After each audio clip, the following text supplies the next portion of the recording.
What's going on, everybody? Welcome to the podcast. This is your host, Black Boy Jay, and I like to thank this special guest that we got on tonight, our special episode, Miss Bomah. Can you let the people know who don't already know you, who you are? Yes, hi everyone. I go by Blvckbulmaa. I am a Dragon Ball enthusiast. I talk everything Dragon Ball from news to what ifs to gaming content to old DBZ to Daima to movies. I'm basically just a Dragon Ball content creator who just enjoys, talking about the series and giving my what ifs and just, basically talking to everybody about the series and keeping it alive, basically. Okay. So coming up, what made you fall in love with Dragon Ball or just anime in general? I guess it really was just anime in general. Like when I was growing up, I never was like, oh my God, like I love Dragon Ball. Like I feel like when I was younger, it really was just like an anime thing. I would just watch with my brothers and I just grew to love it. I love the action. I love the fight scenes. I love just the anticipation for new episodes and just everything that kind of came with that. And I grew up loving shonen, but I've had other anime that I've loved outside of it, slice of life, things like that. I wouldn't really say Dragon Ball per se was something that I just like fell in love with. I feel like it was just anime in general that kind of just made me love, Dragon Ball today. Okay. Yeah. Which Dragon Ball series are you more into? I mean, all of them are great, but Mhm. what Dragon Ball series are you in tune with, like your all-time favorite? I don't really necessarily have a favorite. Like, right, I always say Dragon Ball Z has a special place in my heart because I feel like when it comes to thinking about how, like, me growing up and what I connected with most, it would definitely be Dragon Ball Z. And I feel like a lot of people can kind of say that same thing because Dragon Ball Z is such a popular part in a lot of people's childhood. And Dragon Ball Z is definitely one that is my favorite, but I love Dragon Ball Super. I love Dragon Ball GT. I love Daima. I love OG Dragon Ball. I love the movies. So I don't really say it's like a specific one that's like my fave, but I feel like when it comes to like something a art that I feel like I've connected with like on a deeper level because it reminds me of my childhood. It'll definitely be Dragon Ball Z. Okay. What? So when it came down to you growing up watching Dragon Ball Z, for example, right? What Mm-hmm. was that particular moment that made you be like, because it's obvious your name is Bomah for a reason. So we already know who your favorite character is. But it's just what that one scene, if you can remember, about Bomah, which made you be like, you know what? I'm gonna go by it. Bomah. Well, Bulma is actually not my favorite Dragon Ball character. It's Goku. Yeah, so Okay. I just use Bulma for a multitude of reasons. Number one, because I love how smart and innovative she is and how she kind of tries her best to help. Even though she's not like strong or an alien or Super Saiyan, you know what I mean? I feel like she still tries to find ways to, in her way, to help the Z fighters, protect Earth. Some not so good things. But I feel like she's done what she could to kind of protect the Earth in the way that she could. But no, my favorite character is Goku. I love Goku, and I think the thing I love the most about Goku is what he stands for. More so, like never. I mean, there's a lot of MCs that have that never giving up type of thing, but I feel like when Goku, like, he's been through like so many things, and you know what I mean, like, and even like facing challenges, he just keeps going. And the other thing I love about him is that like he always try to find new opportunities to grow.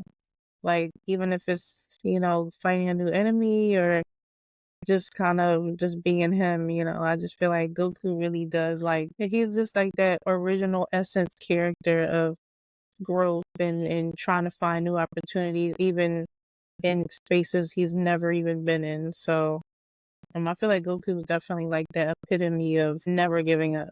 I mean, especially since you take it in this essence where we seen Goku grow up ever since the Dragon Ball arc, so Mhm. why not let him be your favorite, character? Because we Yeah. seen so much character development within him. It's hard not to like him. You know what I'm Mhm. saying? But good deal. I like that because I love Goku as well, and I hate the fact that everybody says that this man is a bad dad, or Yeah. he's got his will of getting more like stronger only because of Bardock making that wish to the Namekian, which I think is total bullcrap. But at the same time, it's like, hey, this if you really know the essence of a Saiyan, they willpower is to get stronger. You know what I'm saying? They always love fighting. So fighting is something they do, which makes sense for them to get stronger. But, you know, uh, people gonna hate on Goku, but at the end of the day, it's all good. But, you know, When how you at you the when you at the top, you're gonna have a lot of haters, honey. oh yeah, most definitely. Most definitely. So how do you feel about the evolution of Goku and Vegeta relationship throughout the series? I think that is that typical rival thing, but the thing with Goku and Vegeta, instead of them like having like a typical like I want to be better than you better than me, which they have, I feel like with Goku and Vegeta, like them starting off as enemies and Goku sparing Vegeta, kind of just gave that presence of you know that the future was going to be about both of them challenging each other, seeing as though they're both Saiyans. Goku never really met another Saiyan until his brother and Vegeta and Nappa. But other than that, I feel like I love the evolution of the two. They literally went from hero versus enemy to now kind of just protecting each other, fighting together, and Vegeta becoming a father, Goku becoming, a grandfather. Just seeing how they kind of interact with each other and how the evolution of like their interactions with each other, where Vegeta is becoming a little bit more soft and Goku's kind of adapting behaviors that counteract Vegeta in a way. So I think Vegeta is very good for Goku's character and vice versa because obviously Vegeta is who he is right now because of a lot of things that Goku has kind of pushed him to be. So there's a lot of complexities with their relationship, like rivalry, but I feel like as we continue to watch Dragon Ball and just see how they become, been moments where they fought together. I really love that for Dragon Ball and, for Goku and Vegeta. Okay, okay. So, what's your thoughts on roles of a side character like Piccolo, Krillin, and Yamcha? I feel like when it comes to being a side character, like, you just play your role, you know what I mean? Like, um, I think because of how long Dragon Ball has been out, a lot of people are wanting all of these side characters to be or get the same amount of attention that Goku would get.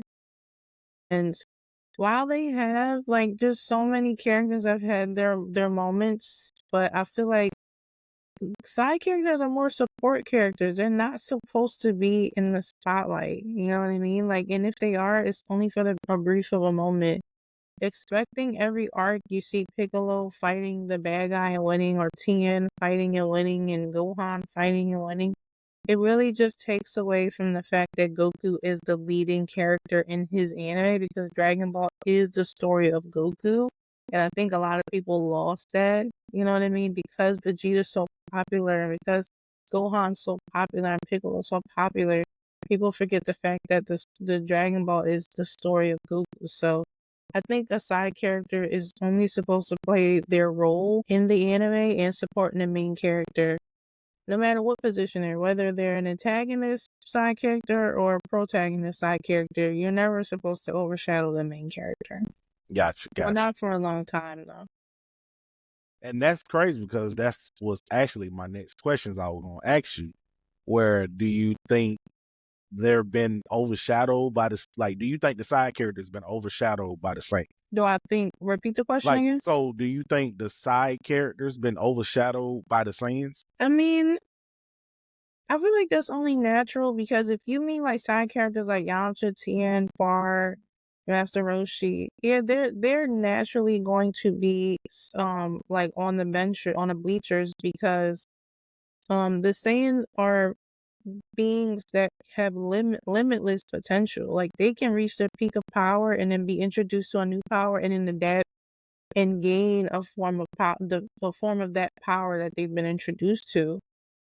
To to say like, I mean, regular side characters have been getting overshadowed by Saiyan since OG Dragon Ball. Like True. if you think about Krillin and Goku training with Master Roshi, there was a clear difference in power and capabilities between Goku and Krillin. So I feel like a lot of people complain about this stuff later on because it's like, why can't Tien or Yamcha get God Ki or be strong with Goku Vision? Because it's impossible. It's so unnatural. Even though anime has concepts of things that are so unnatural, I feel like it would be super unnatural for characters like Tien and Yamcha and Bard to be able to gain God Ki and compete with Goku and Vegeta. It makes sense with Piccolo because he's fused with a god.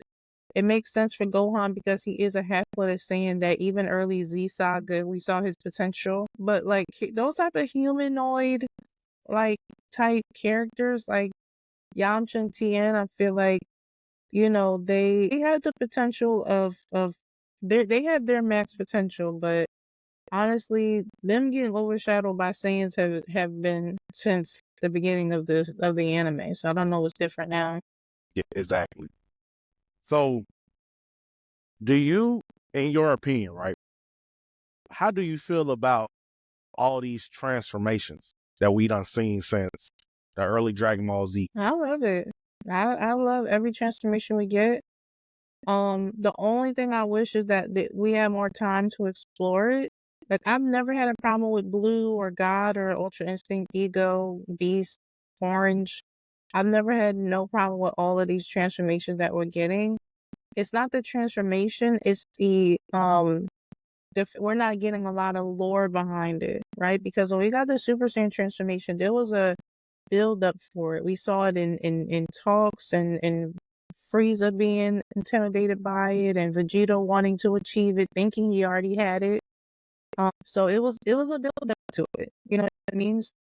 Um, because a lot of the transformations now, especially specifically in Dragon Ball Super, it's really just kind of like we're giving them a transformation, they're using it, and then that's it, and then we go on to the next one.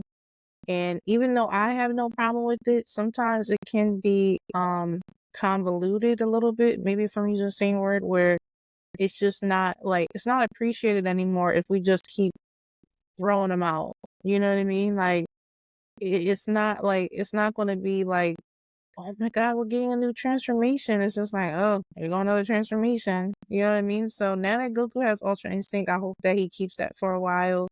Now that Gohan has his beast form, I hope he capitalizes off of that and whatever techniques come with that.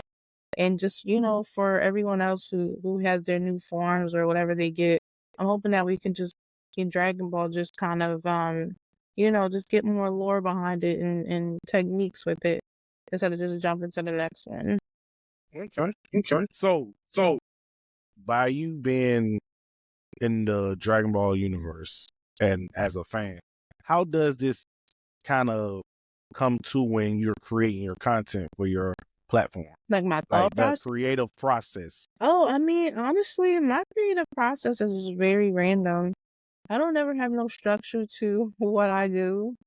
And opposed to like time, you know what I mean? Like my creativeness just comes so randomly. I'll be sitting here like reading or just like watching YouTube and then I'll just have a Dragon Ball idea will come in my head and I'll just make it come to life.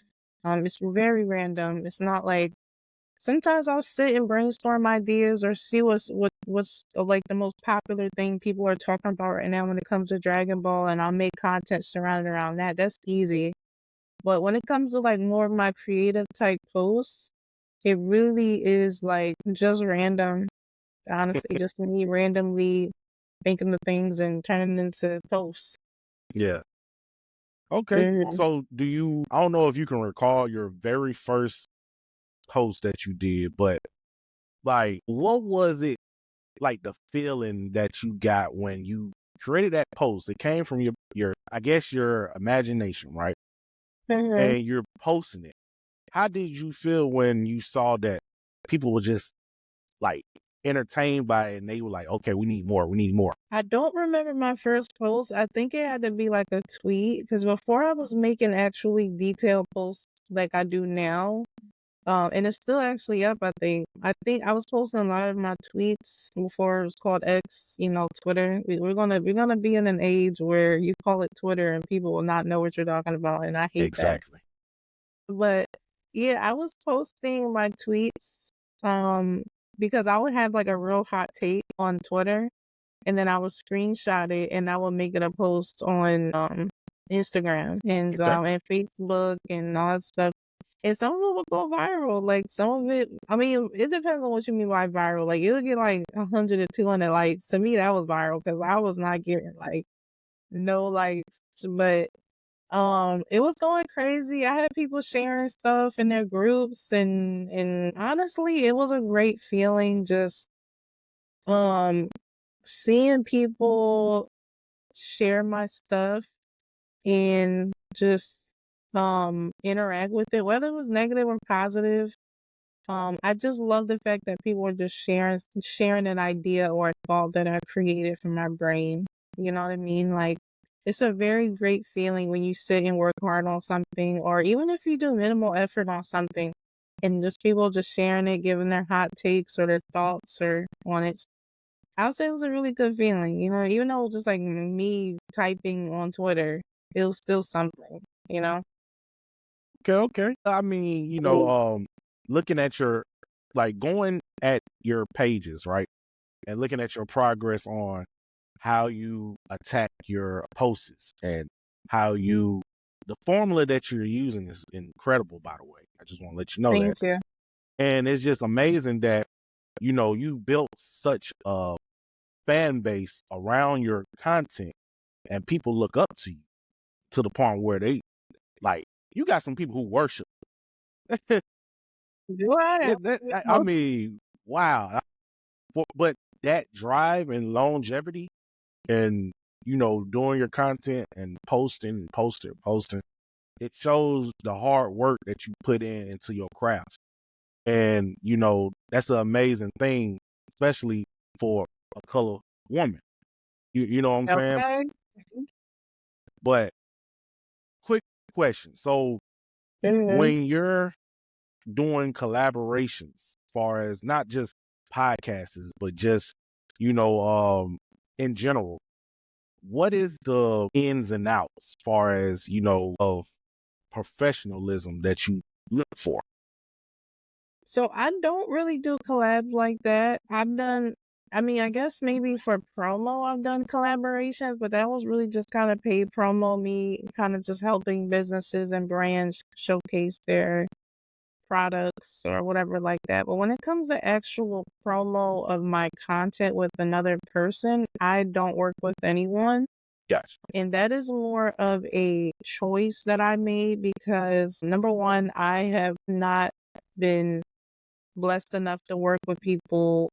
Well, I'm not, well, let me see, because I've had people I've worked with and they were cool, but I've had too much common issues with people who don't respect my time or the effort I put into my brand. And I feel like if you're not really on the same wavelength as me, then I'm not gonna waste my time. My time is probably one of the most important things to me, especially when it comes to Black woman. And if you don't respect that, if you don't understand how important that is, and I can't work with you because I can't.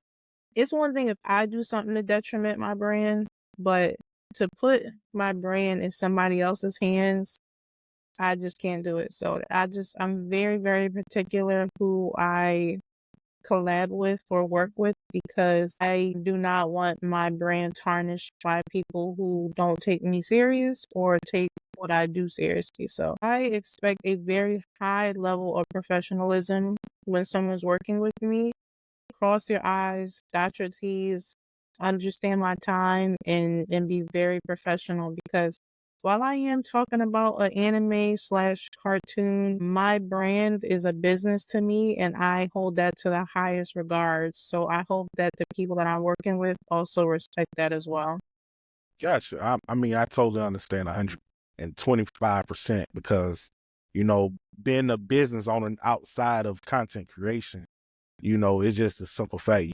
You value your time because if Mm-hmm. anything, nobody can take nothing from you but your time. Right. And that's the most crucial thing that somebody can take from you because you could be doing something else making money. You know what I'm saying? So it's to the point where I'm starting to see that in a lot of content creators where they kind of shy away from collaborations or just even doing because it's not that many genuine people Mm-hmm. anymore in this world at all. Everybody is out for nickel and diamond, and it's to the point where you're not actually doing it for the love of whatever content you're doing at that particular time. So it's Yeah. like, you know, seeing that is a scary thing, especially when it involves people getting too close to you, far as like in your personal Right. space. You know what I'm saying? But I'm greatly appreciated for you to even consider coming on for tonight's episode, and hopefully I did so much professionalism for you. Mm.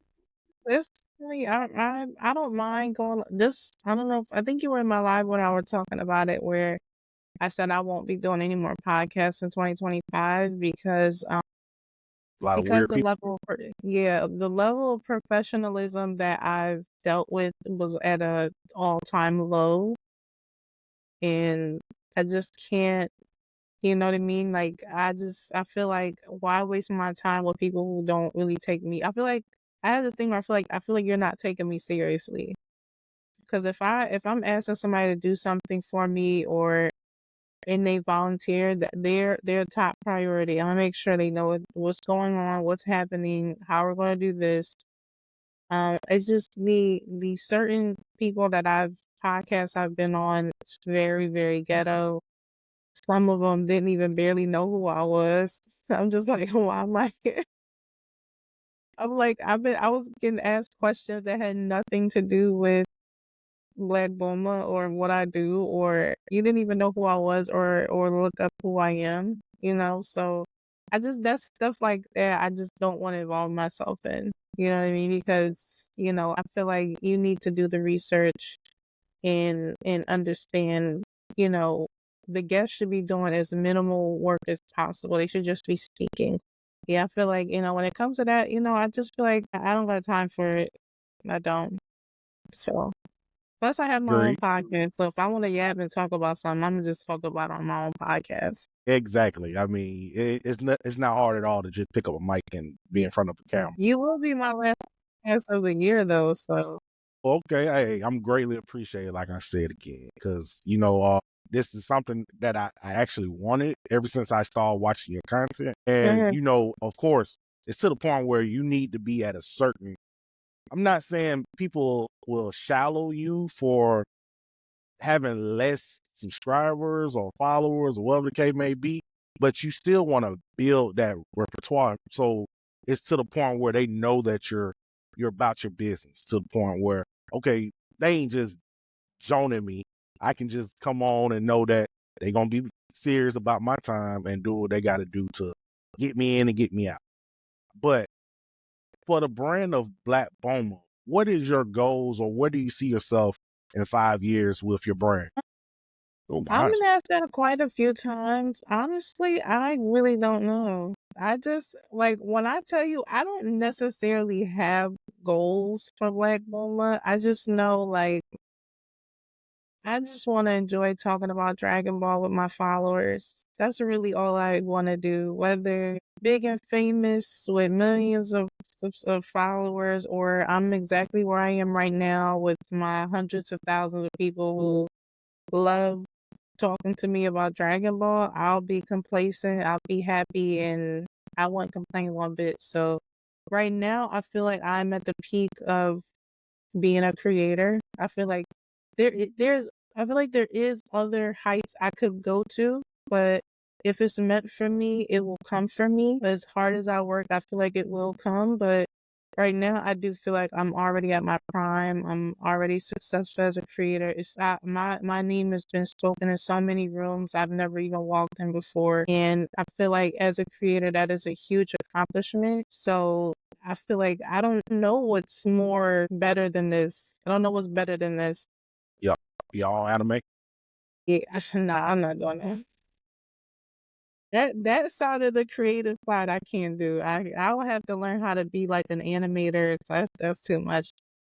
Yeah, like what I do now and the fact that I can just sit and enjoy and talk with my followers and supporters. I don't even like calling them followers, like talk to my supporters about Dragon Ball. Like I'm extremely grateful and humbled and just love the fact that people just want to tune in and know what I'm talking about. You know what I mean? Because every creator has that same story about when they first started, they barely had likes or people who was watching them or liking their stuff, and now they're like super huge with like hundreds of thousands of likes and millions of followers. You know what I mean? I feel like I have that same testimony. So I remember when I would post and barely anybody interacted, and now it's like so many people share my stuff and I've met so many cool people and people so many people know who I am. So I'm grateful. So in 5 years, I don't know. I just hope I get to continue to still do what I love, which is talk about anime with my supporters. Okay. There's nothing wrong with that because, sometimes we fail at trying to place our standards super high and Mhm. our goals super high and not be able to reach them. So it's like Very just true. creating small milestones is the best we can do as That's what content you got to do. creators, and you knocking them down like dominoes. So And it's you can happening so naturally. It happens very naturally, even when I least expect it. It's like, Um, that's why I feel like, you know what I mean? It'd be so much advice I be wanting to tell people that just be sitting here stressing about like likes and followers. It's just like it'll come. Like I saw this one quote on Instagram. It was like somebody's chapter 20 is not your chapter 1 or something like mm, that. Basically, because you'll go on social media and you'll see like huge content creators who, as soon as they post, you get like 5,000 likes in the first minute, and then you sitting here like, damn, like I just worked hard on this post and I barely hit 20 likes. You know what I mean? I feel like you gotta stop letting social media pressure you into thinking that you're supposed to be where they're at right now, even though you just started. You know what I mean? So it's just it takes time. Like all you have is time, and hope and consistency. If you have all of that, it'll come. You know what I mean? So just I feel like, with me, time has blessed me with the platform that I have right now and the support that I get from so many people. So, and I was just patient and I got to where I am today. okay, great advice because and that's coming from the words of Bomah, everybody. So take heed to that. So Mhm. as an anime fan, how do you think Dragon Ball influenced other animes throughout? In so many ways. Just the fact that it's influenced shonen anime in such an impactful way with just like its power system, character designs, just the risk that Toriyama took with his manga and the anime space. You know what I mean?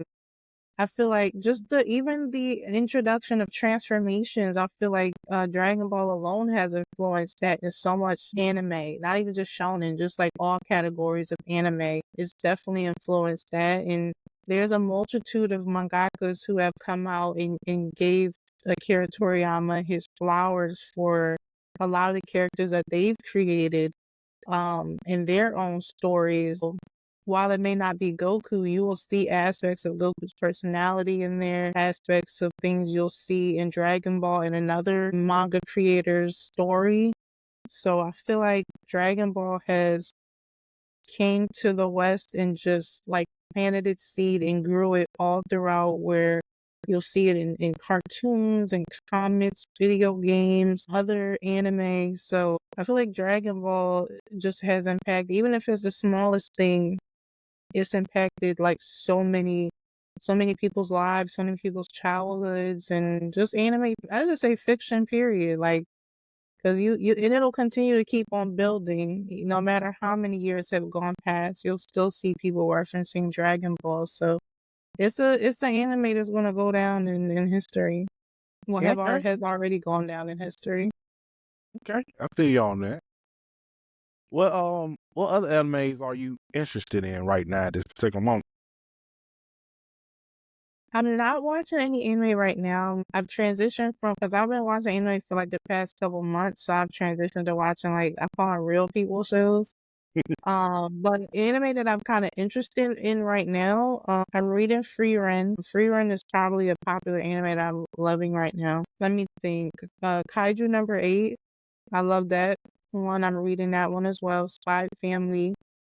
I want to read Vinland Saga. What's the other one? Solo Leveling. Solo Leveling is very good. I just watched that. I just finished Demon Slayer. Just like all the mainstream. I'm caught up on My Hero. I read My Hero. Jujutsu Kaisen was an L to me. I didn't like Jujutsu Kaisen anymore. I'm trying to make sure I'm not forgetting anything.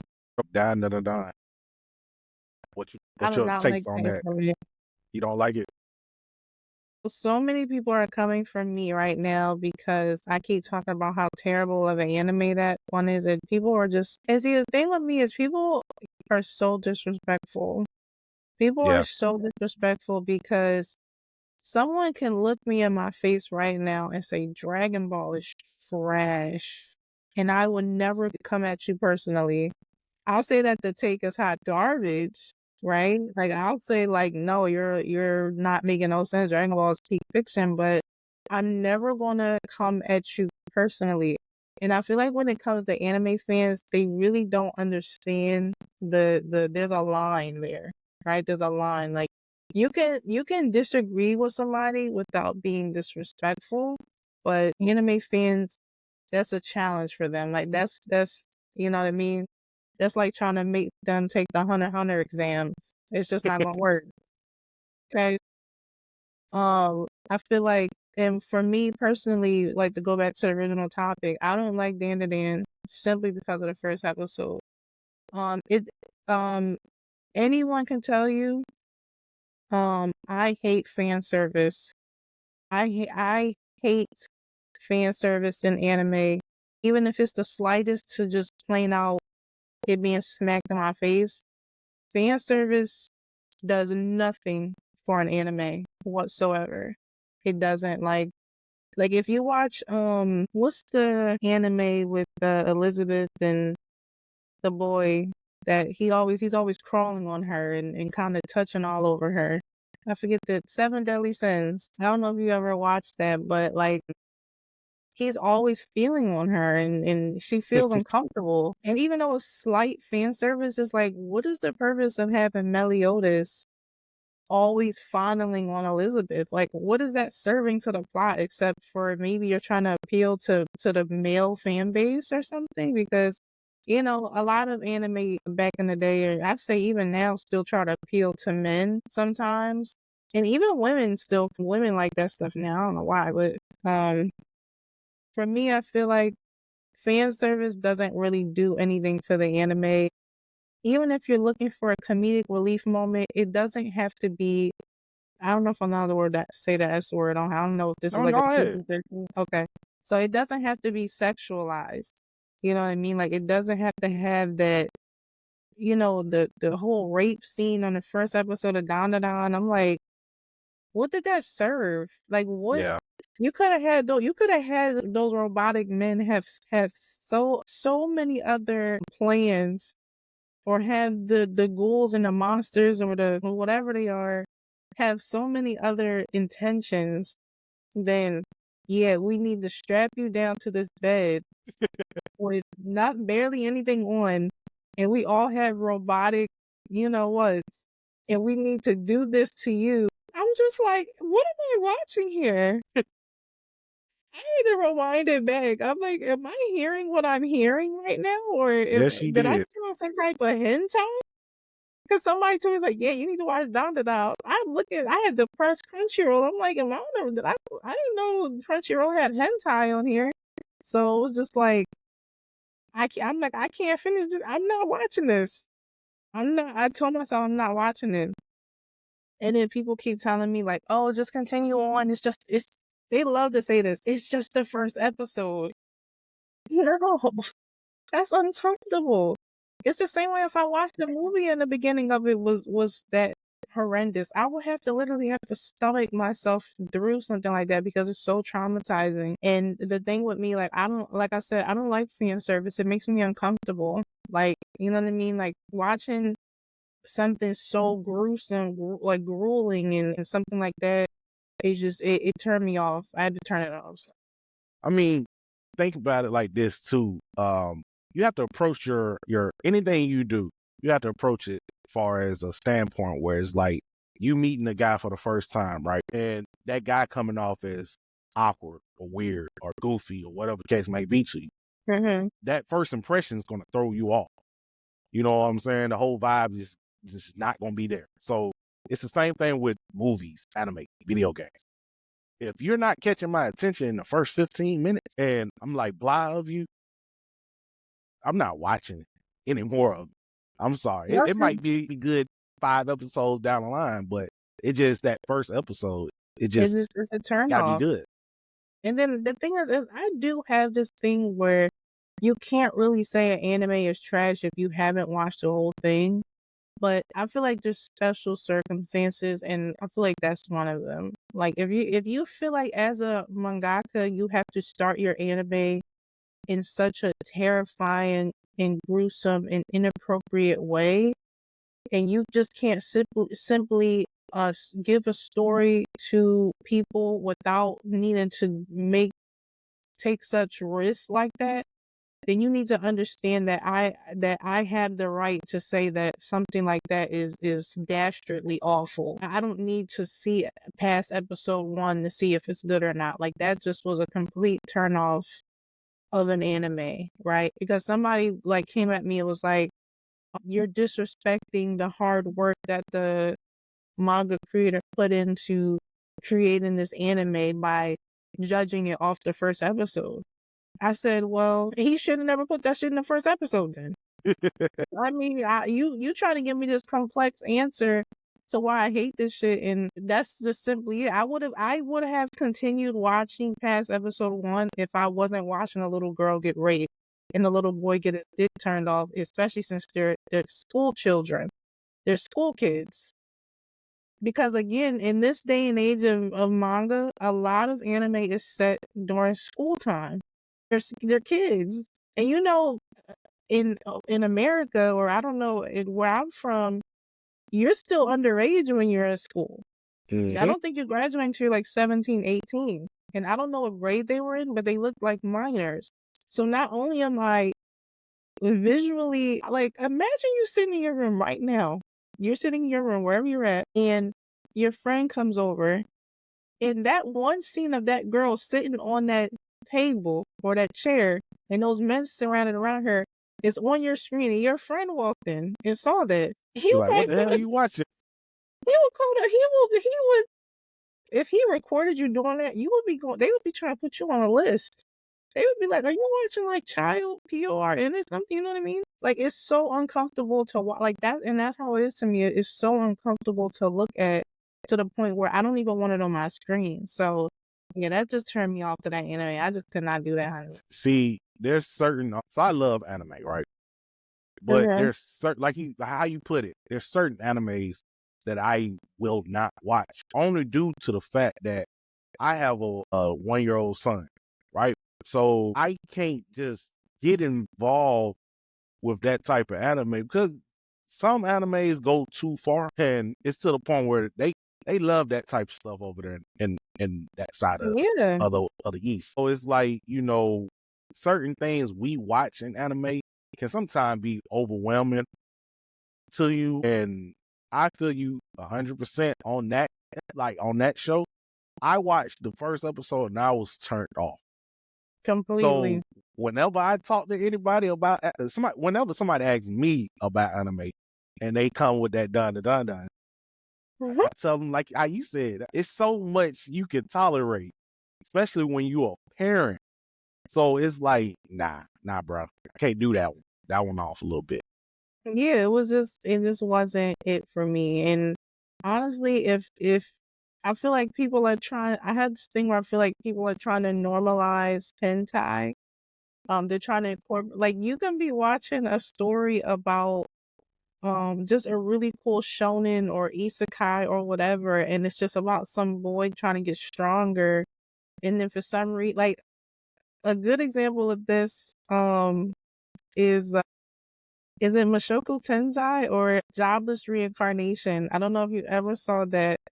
Me and my Good job. brother talk about that all the time. Jobless Reincarnation, one of the most failures of an anime I've ever watched outside of Promised Neverland. What they did with the main character, I think it's the second or third season. The entirety of the season is him dealing with his ED, like he can't stand up because he got his heart broken by a woman.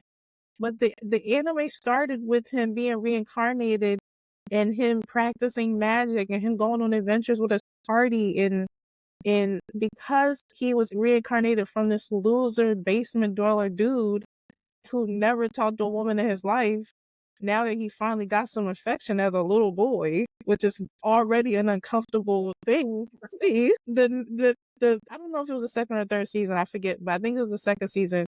He got his heart broke because the girl left him after they, I can't even explain it, but the whole entirety of the season was him trying to deal with his ED. Literally, that's what it was about. And it was so uncomfortable to watch. It was so uncomfortable to muster through.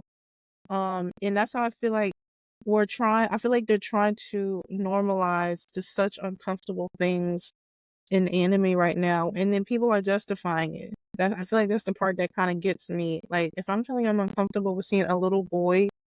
Rudius is a little boy having problems with his. You feel I can't do it, honey. You can give me whatever argument you want to. And I'm a mother, okay? You can give me whatever argument you want to. I do not care about what happens or what is going on with a little boy's thing. That is, you're on a thin line between normality and pedophilia. You know what I mean? And I don't want to cross that line with y'all. Y'all can jump over there and have fun in your pedophilia parties, but I'm going to stay over the normal side and watch normal anime that don't do things like that. So let's get to that, right? I just want your honest opinion about this, right? When it comes down to anime in general, I was talking to someone about this a while ago, where someone who I grew up with, right? They loved anime. Like back when I was 15, 16, they loved anime to the core. Every time I go to his house, anime, anime. That's all he did, right? So it's Mhm. like, looking at someone else, do you feel like anime can turn you down that dark road far as with pedophilia and predators and stuff like that? I feel like, oh my God, my brother would love to have this conversation with you. I swear he would. I wish I can bring him on, but my brother's not really into social media like that. Because me and him talk about this all the time. And he's even gotten into arguments with people who love lolly characters and stuff like that. Like, I don't know if you know what lolly characters are. They're basically, yeah, like lolicons and stuff like that. I feel like those traits was already in a person, but they're trying to make an excuse of it because it's normal in another area. And so you'll have those characters like, I'm 5,000 years old, but I look like a 5-year-old girl, right? And then you'll have certain people who will justify that because an anime's plot is telling them, like, while she does look like a 10-year-old girl, she's actually 20,000 years old and has been living for generations. And now I don't really care about that stuff. I don't care if she looks 10 and she's 50,000 years old. as long as the only purpose she's doing is protecting a country, or she's a princess or a queen or something like that, that's cool. But if we're getting to this point, why the reasons why we're giving her that lore is because we're trying to justify her being with an adult that looks like 10 times her age, you stop me there. But then you'll have anime fans who love that stuff because they're basement dwellers. They don't have no lives. They don't get no girls. They got body pillows. They watch like VTubers. They're sweaty. Oh damn, basement dwellers, God. Oh, I heard it all. I'm just saying, this is like, there's no reason you should be liking stuff like that. There's just no reason why you should be sitting here praising somebody that looks like a child. If you show me like your anime crush is Anya from Spy Yeah, Family or something like that, I'm calling the police. yeah, yeah. Yeah. I totally agree on that statement. Like, I'm It's telling you. it's like going back to Dragon Ball, right? So we got OG Dragon Ball. Mhm. You know how OG Dragon Ball loves sexualizing, you know, things in that show. But Mhm. going over to Z, they didn't really do so much, like, because Yeah. now it's like it's more serious. It's more as we're gonna give you action. We're not gonna give you as much comedy because we want to make you like the show. Right. Because like OG Dragon Ball, well, it started off as serious, then it got to comedic aspect, then it got back. When Goku got a little older, it got back serious. You know, when he fought Yeah. King Piccolo and Tien and all, you know, everybody else. But Yeah. when it transitioned to Z, they wasn't sexualizing Bomah like that. It wasn't Yeah. sexualizing I would get butchered for uh dang, what's her name?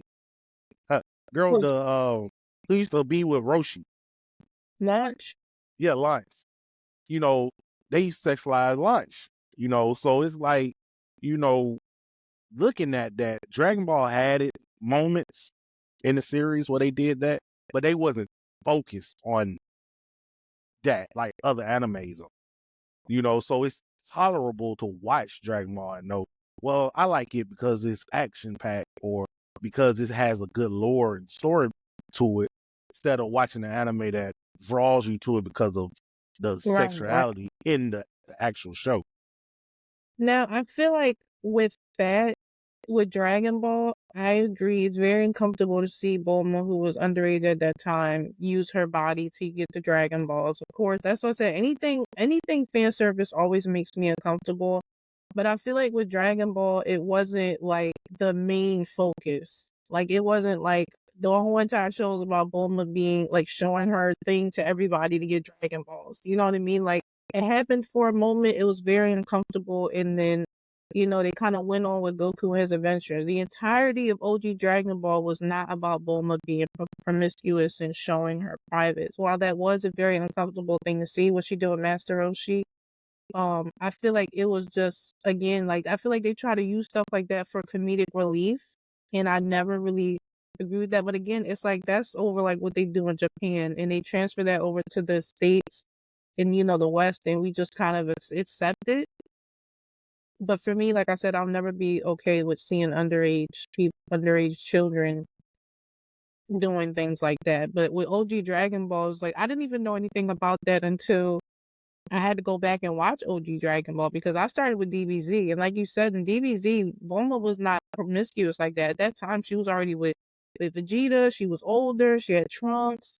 And again, like even early Z, we just saw her on Roshi's Island. There was no type of fan service at all.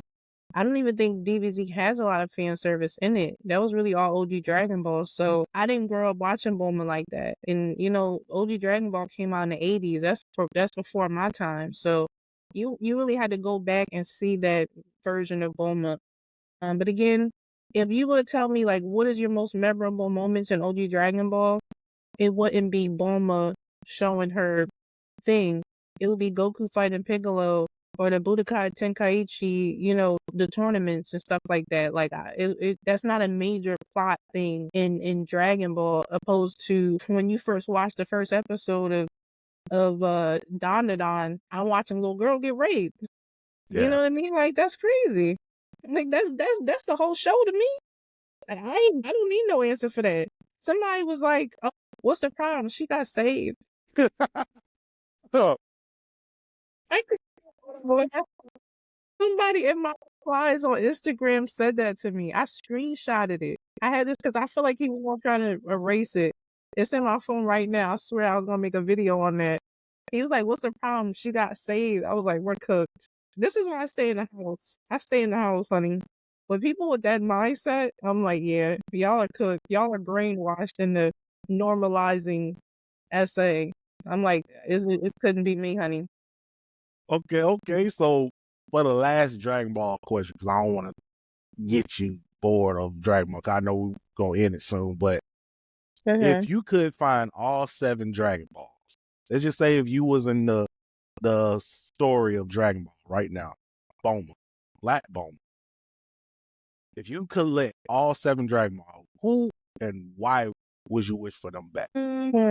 Anybody that's not already alive. Honestly, I don't know if I would use the Dragon Balls to bring anybody back to life, simply because I don't really know anything about that, about the afterlife or what's going on. You know what I mean? So every time someone's asking me about what I would wish on the Dragon Balls for, my answer is I will always wish for all Black people to thrive. That's literally what I wish. And I said the same thing on the last podcast I was on, and the previous one. Because I was like, if Bardock can wish for his sons to thrive, I can wish for all Black people to thrive. So it's always my wish. Anytime I'm asked, it's like I wish all Black people to thrive. Okay. So going forward, what what advices or, things you can give to the viewers today? Anything about what you went through far as, ups and downs and how you accomplished them. The only advice, and that's so cliche, but it's so true, is just don't give up. Like, life is not ever easy. There's no roadmap, no book, no like help book that can tell you, what to do right, what to do wrong. You just live and have fun. Like, just, if I can give you any advice specifically about content creating, have fun. Don't make being a content creator your job. It's never supposed to be a job. You're supposed to have fun. When you're making content, you're supposed to look at the clock and be like, damn, it's been 4 hours. I don't even feel like it. You're supposed to be enjoying yourself. You're supposed to be an enjoying experience. Like, don't dredge yourself. Don't sit here and feel like you gotta sit and edit a video for 50 hours if you don't feel like doing it, because you're gonna hate it. You don't want to hate your. It's like a baby. You know what I mean? You don't want to hate something that you created. You want to love and nurture it and take your time and just kind of be your authentic self. Don't ever portray yourself as somebody that you know you're not. And interact with your audience. I wish I could tell more content creators that talk with your people, reply to them, tell them that if they wrote under your comment sections, even if it's one person, reply back to them. Don't be bougie, stay humble. And like I said, love what you do, have fun, stay consistent. I mean, I can give a million pieces of advice, but have fun, be consistent, and the support will come. Have a niche, and don't ever be afraid to reach out if you need advice. I have email. I prefer email if you want to ask me for advice, because I can give you a structured way on how you can advance. And I'm rooting for everybody Black. Okay, gotcha. But, like I said before, thank you for coming on to our podcast today and gracing us with your presence. I Yeah. appreciate any and everybody, big, small, who comes on, because it's like I created this platform for people to be able to have an opinion as far as if it's retro gaming, modern gaming, anime enthusiasts, or just movie lovers in general. It's just something we can always be able to voice our opinions. And allow the guests to just feel like they're at home. You know what I'm saying? And I enjoy doing what I'm doing, and like I said, I'm super excited that you was able to even be on the episode with me today. And thank you so much for coming, and I greatly appreciate it. No, it's definitely a pleasure. Thanks for having me. It was fun. I'm always, grateful to be able to speak to other people about anime, Dragon Ball, just to vibe and have fun and just make connections with people, because you never know who that person know who can, network you into being who you want to be. So I'm always grateful to have conversations with genuine people. Gotcha. So for the people who don't know you, right, can you Mhm. let them know where they can follow you and what platform? Absolutely. So I have a very long discography, I think it's called, but I am on all social media platforms: Instagram, Facebook, YouTube, Twitter, or X. Blvckbulmaa, as you see it on the screen, no dashes, no underscores, no nothing. I have my own website where I write articles, very, very much detailed articles on what ifs and things like that. That's also where I host my podcast called Capsule Conversations, so you can check that out. And yeah, that's pretty much it. And just follow me everywhere. Blvckbulmaa. If you literally put my name on Google, you'll see my platform. So yeah, check me out and watch my podcast and watch this podcast. You feel me? Watch this one first. And then, go check me out. But yeah, just, if you love Dragon Ball like me, you want to talk Dragon Ball with me, follow me, and hopefully we can connect and have fun. Okay. Well, everybody, thank you so much for watching this episode tonight of Retro Pioneers podcast. And we greatly appreciate everything y'all do to support y'all give. And, we'll catch y'all next time on the next episode. Peace. Bye.